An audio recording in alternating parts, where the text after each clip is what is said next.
Hello friends, I am Ravi Bhatt, Research Scholar, Department of English, Dr. Hari Singh Gaur Central University, Sagar, Madhya Pradesh. And today, I am going to deliver this lecture on behalf of Dr. Gyanesh Kumar Tiwari, Assistant Professor, Department of Psychology, School of Humanities and Social Sciences, Dr. Hari Singh Gaur Central University, Sagar, Madhya Pradesh. Today's topic of our discussion is Psychology and Criminal Behavior, Part 2. And in this episode, I will introduce the biological factors of crime and their association with criminal behaviors. It will follow the discussion of the concept and history of social learning theories. I will also explain major theories of social learning, the applications of social learning. Theory will be also discussed. The discussion will end with the conclusions of these issues. The presentation in this episode will follow the following order. Module 1 would be Introduction to the biological factors in crime. Module 2, relation between biological factors and crime. Module 3, concept and history of social learning theories. Module 4, theories of social learning. Module 5, applications of social learning. And Module 6 would be the conclusion.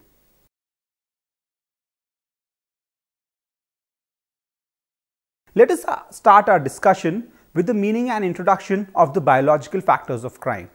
The forensic psychologists, criminologists and scientists of other allied disciplines have sought to explain the reason behind the causes of criminal behaviors for long, which have resulted in development of many theories having different assumptions. With the beginning of human civilization, the causes of criminal behaviors were supposed to be spiritualistic or demonological in nature. The classical theories of crime have their roots in the writings of Beccaria 1738-1794 and Bentham 1748-1832, who opposed the then methods of dealing with crime. In the vein, they have put forth new assumptions about human nature and social divines. They portrayed humans as having free will and hedonistic nature. They have also assumed that the individuals make a conscious and rational decision to commit a crime based on the expectation of pleasurable outcomes, and crime can be reduced by altering the outcomes of the hedonistic calculation. The basic assumptions of positivism are entirely opposed to those of classicism. These theories do not hold responsible individual for his or her actions, rather they posit that behavior is determined by factors beyond the control of the individual. Thus, changing behavior of the individual will not be effective. They argued that identifying and eliminating the factors that are causing the individual to act in a certain way will be effective in combating crime and antisocial behaviors. Thus, they recognize multiple causes of behavior which may range from single factor, multiple causes to a series of events or situations occurring over a period of time. This argument was basically borrowed from the medical model through which a medical practitioner diagnoses and treats illnesses. Biological model is one model of criminal behavior which assumes that it is the biological factors which make a person susceptible to involve and commit in criminal activities. Explanations of divines based on biological factors are among the earliest and the most recent theories in criminology that explained human behaviors on the biological makeup of the individual. The basic assumption of biological theory was that the biological factors determine physical capabilities which in turn contribute to the nature and type of the behavior a person has. Physical appearance, genetic factors, hormonal activities, abnormalities in brain functions, abnormalities in neurotransmitter activities, etc. are some of the most important biological factors which have been reported to be significantly associated with the criminal behaviors.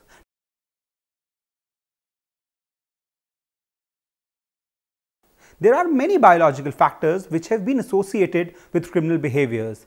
Major biological factors which are supposed to cause criminal behavior are as under.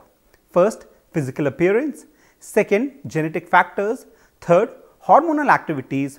Fourth, orthomolecular factors. Fifth, the central nervous system. And now, we will go through them one by one. First, physical appearance.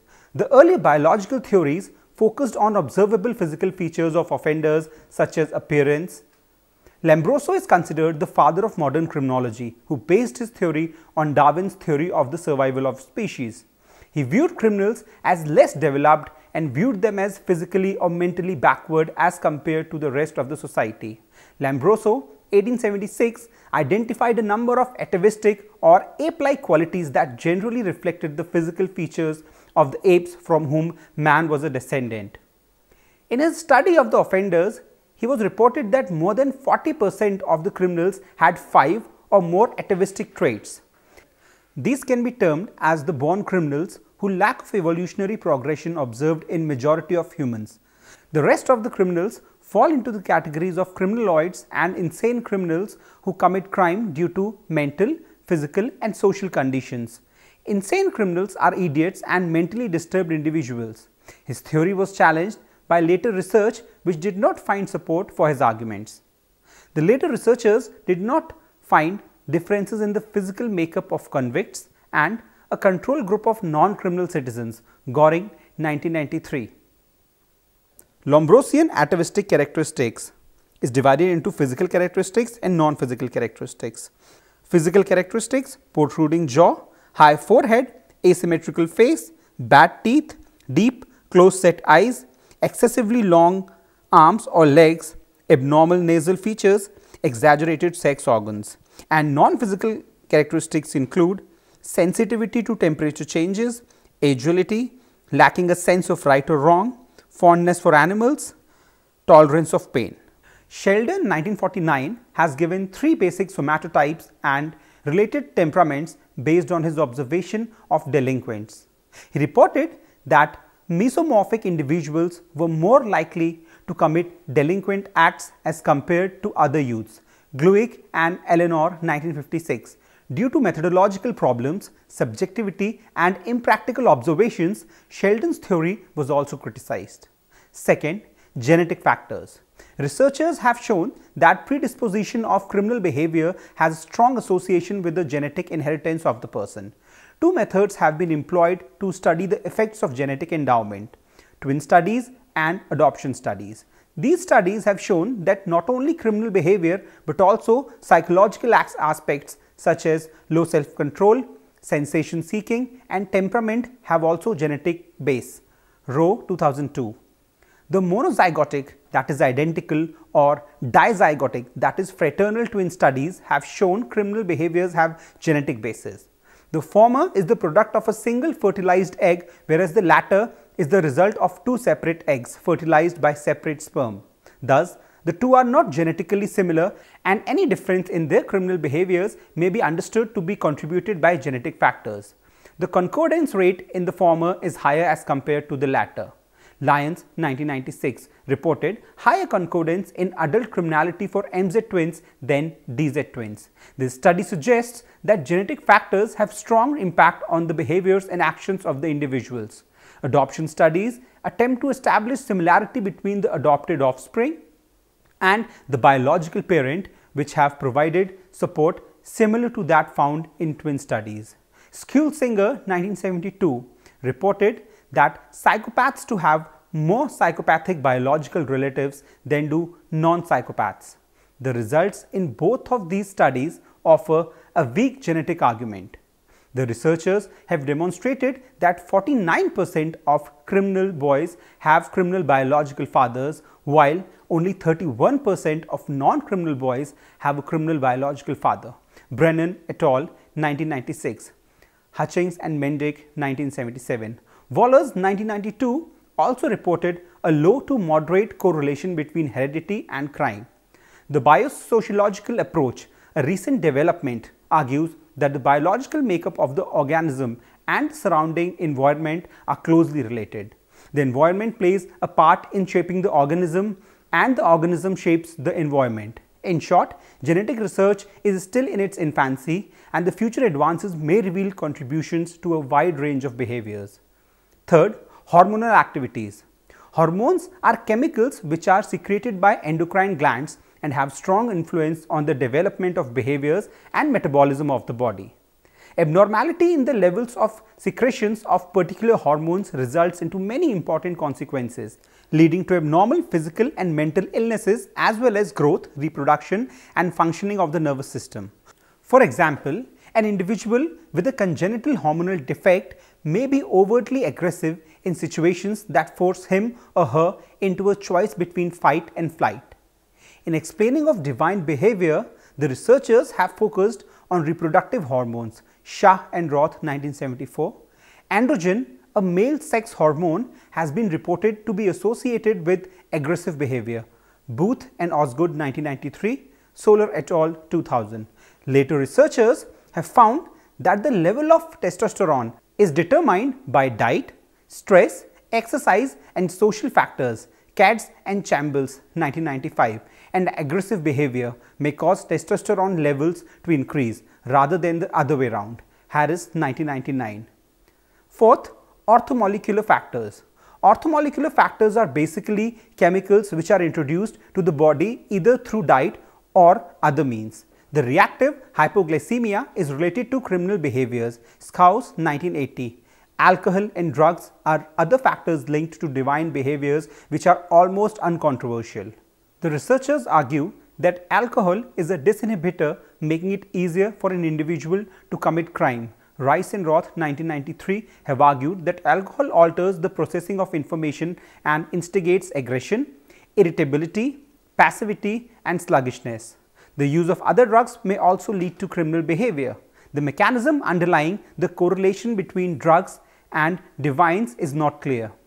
From a psychopharmacological point of view, drugs have a direct causal impact on cognitive, affective and behavioral activities that lead a person to commit crime. Goldstein 1989. Fifth, the central nervous system. Almost all meaningful behavior are regulated and controlled by the activities of nervous system. The brain and other parts of central nervous system have bigger role in the regulation of normal and divine behaviors. The abnormalities of organic and functional aspects of the central nervous system lead to many sorts of exurb behaviors. With the advancement of technology, many techniques have been developed to study the living human brain, such as magnetic resonance imaging, MRI, positron emission tomography, PET scan, and electroencephalography, EEG.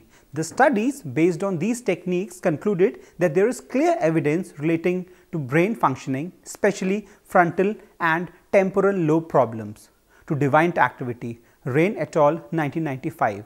The neurotransmitters are chemical which are responsible for transmission of electrical impulses in the different parts of the nervous system, which significantly impact human behaviors. They alter the ability to process information and communicate in the brain, and in turn the behavior of the individual is changed. Anderson 2007. Serotonin, an inhibitor, is assumed to play a role in regulating aggressive and impulsive behaviors. Anderson 2007. Its low levels have been reported to be associated with aggressive behaviors. Motif et al. 1998. It has also been found to impact impulse control, hyperactivity and other behavior related to divines. Verkenham et al. 1996. Dopamine has reverse activity of serotonin. The higher levels of dopamine lead to increased action and pleasure-seeking behaviors, which is associated with aggression. Anderson 2007.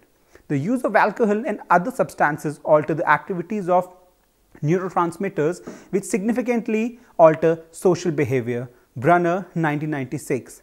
Limitations of biological explanations. According to Walsh 2009, following are the objections which are raised against biological approach. Biological theories are deterministic and socially unacceptable. Next, it ignores the interdependence of biology and environment. Third, it does not assume social construction of crime. Fourth, genes do play a role in traits and subsequent behavior, not in the determination of criminal behaviors. Fifth, the biological factors that contribute behavior can't be altered. Sixth, the crime rates change rapidly, while changes in genes may require many generations. Seventh, it ignores the role of psychological and social factors. Eighth, the cause-effect relationship cannot be established by this approach.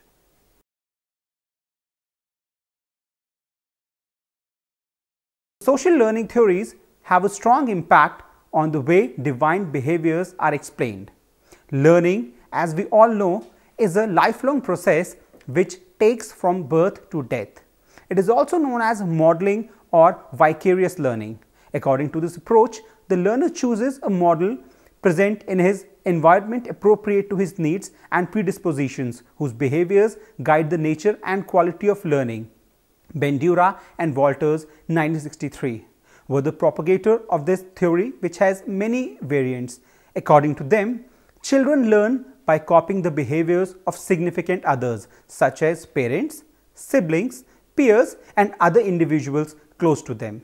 Social learning refers to a general theory that helped explain the acquisition, maintenance, and change in the criminal and divine behaviors involving social, non-social, and cultural factors operating both to motivate and control criminal behaviors.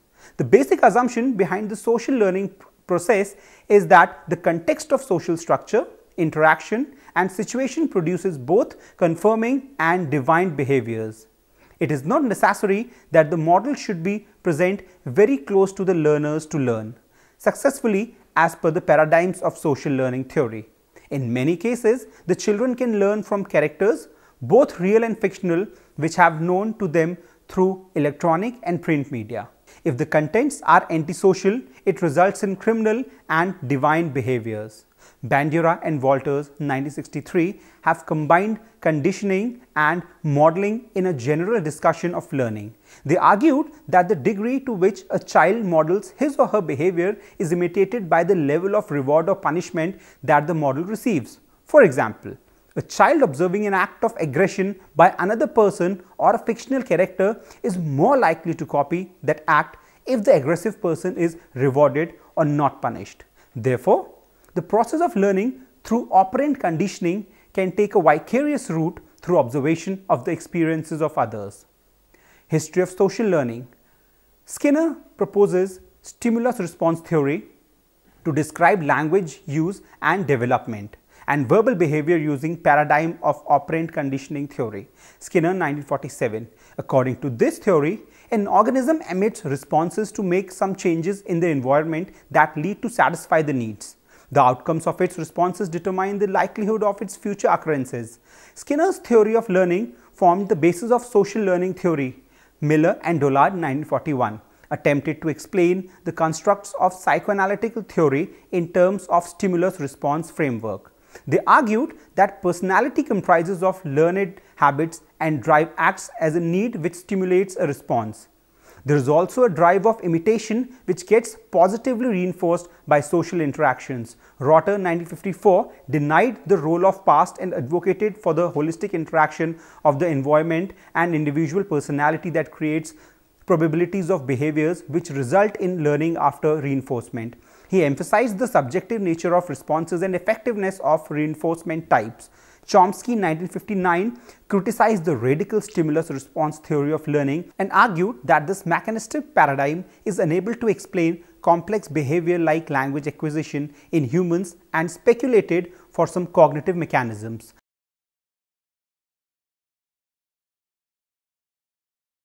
Albert Bandura developed his theory of social learning in his theoretical background, which was not able to explain adequately in terms of stimulus-response paradigm.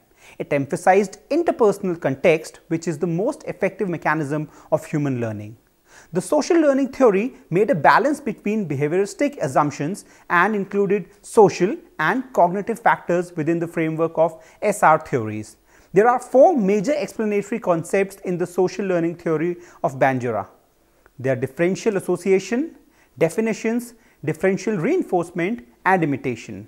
Let's talk about differential association first. It refers to direct association and interaction with others who engage in certain kinds of behavior or express norms, values, attitudes supportive of such behavior, as well as indirect association and identification with more distant reference groups, which provides for mechanisms of learning. The major immediate and intermediate social contexts include family and friends, direct and indirect interaction, and exposure to secondary and reference groups, as well as mass media, internet, computer games, and other virtual groups. War, 2002. Definitions are one's own orientations, rationalizations, justifications, excuses, and other attitudes that define the commission of an act as relatively more right or wrong. good or bad, desirable or undesirable, justified or unjustified, appropriate or inappropriate. Definitions include those learned from socialization into general, religious, moral and other conventional values and norms that are favorable to confirming behavior and unfavorable to committing any deviant or criminal acts. Third, differential reinforcement. It refers to the balance of anticipated or actual rewards and the punishments that follow or are consequences of behavior. Fourth, imitation. It refers to the engagement in behavior after the direct or indirect observation of similar behavior by others. Whether or not the behavior modeled by others will be imitated is affected by the characteristics of the models, the behavior observed and the observed consequences of the behavior. Vicarious reinforcement, Bandura, 1977. The observation of salient models in primary groups and in the media affects both pro-social and deviant behavior, Donnerstein and Linz, 1995. Imitation is more important in the initial acquisition and performance of novel behavior than in the maintenance or cessation of behavioral patterns once established, but it continues to have some effect in maintaining behavior. These concepts of social learning define sets of variables that, first, are part of the same underlying processes, second, that are operative in each individual's learning history, third, act in the immediate situation in which an opportunity for a crime occurs, and fourth, that represents meso-level and macro-level social structural context. Basic tenets of social learning theory according to Bandura and Walters, 1963-1967. The basic tenets of social learning theory are as follows. First, learning is not purely behavioral, rather it is a cognitive process that takes place in a social context. Second, learning can occur by observing a behavior and by observing the consequences of the behavior, vicarious reinforcement. Third, learning involves observation, extraction of information from those observations and making decisions about the performance of the behavior. Reinforcement plays a role in learning but is not entirely responsible for learning. Fifth, the learner is not a passive recipient of information. Cognition, environment and behavior all mutually influence one another, reciprocal determinism. According to social learning theory, there are following steps of learning. 4 components of social learning are attentional process, paying attention to the model is a condition for learning to start. Retentional process, remembering what the model did is a condition for imitating the model's behaviors. Reproductive process, people must have the capacity or skill to imitate the behaviors of the model. And fourth, motivational process, people must be motivated to imitate behaviors. Another influential theory of social learning was proposed by Dollard and Miller, 1941. They attempted to explain the constructs of psychoanalytical theory in terms of stimulus response.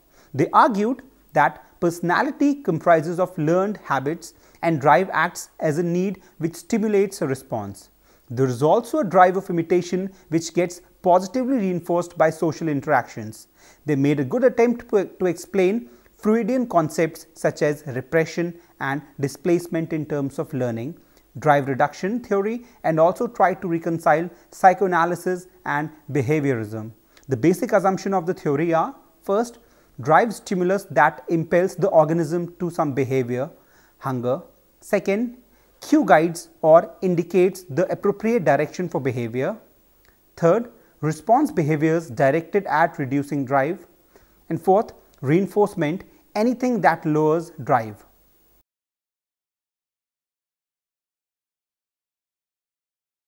Social learning theory has many important applications at individual, community, group and organizational levels. Some of them are as follows. First, it can be effectively used to understand and explain the genesis and maintenance of criminal behaviors, as these are learned in both social and non-social situations through combinations of direct enforcement, vicarious reinforcement, explicit instruction and observation. Second, according to Miller, 2011, it can be applied for both moral and gender role development, as social learning theory emphasizes the variable nature of moral development due to the changing social circumstances. Moral judgments involve a complex process of considering and weighing various criteria in a given social situation. Similarly, the gender development has to do with the interactions of numerous social factors involving all the interactions the individual encounters. Third, social learning theory proposes that rewards are not the only force behind creating motivation. Thoughts, beliefs, morals, and feedback all help to motivate us. Three other ways in which we learn are vicarious experience, verbal persuasion, and physiological states. Fourth, principles of social learning theory have been applied extensively to the study of media violence. It has been argued that observed or experienced positive rewards and lack of punishment for aggressive behaviors reinforces aggression. Many research studies have discovered significant correlations between viewing violent television and aggression later in life. Anderson and Bushman, 2001. Fifth, entertainment education can be used to induce positive social change by telecasting programs comprising socially desired behaviors in a positive way from models portrayed in these programs. Bandura, 2004. Sixth, another important application of social learning theory has been in the treatment and conceptualization of anxiety and other mental disorders.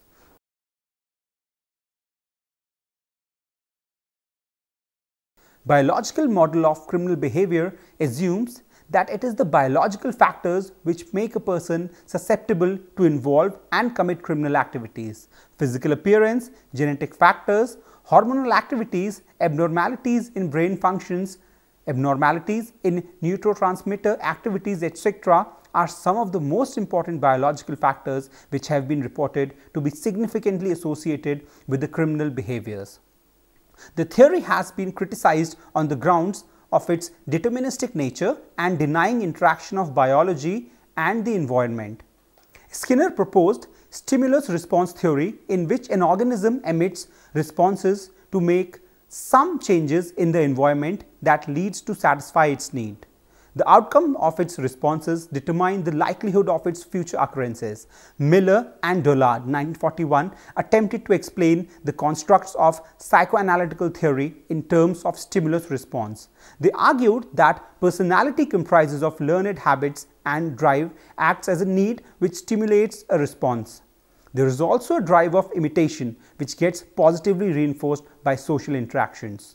The social learning theory of Bandura emphasized interpersonal context, which is the most effective mechanism of human learning. The social learning theory made a balance between behavioristic assumptions and included social and cognitive factors within the framework of SR theories. There are four major explanatory concepts in the social learning theory of Bandura: differential association, definitions, differential reinforcement, and imitation. Social learning theory has many important applications at individual, community, group, and organizational levels. It has evinced its usefulness in the areas of crime, moral development, gender role development, management, media violence, entertainment, and clinical settings. With all this information, here we come to the end of today's lecture. Do keep in mind what we have discussed today. It's time for you all to do some self-study. This is Ravi Bhatt signing off. If you want to learn more and enhance your knowledge, you may log on to our website for more MCQs, quizzes, LORs. Our website is www.cec.nic.in. Till then, goodbye.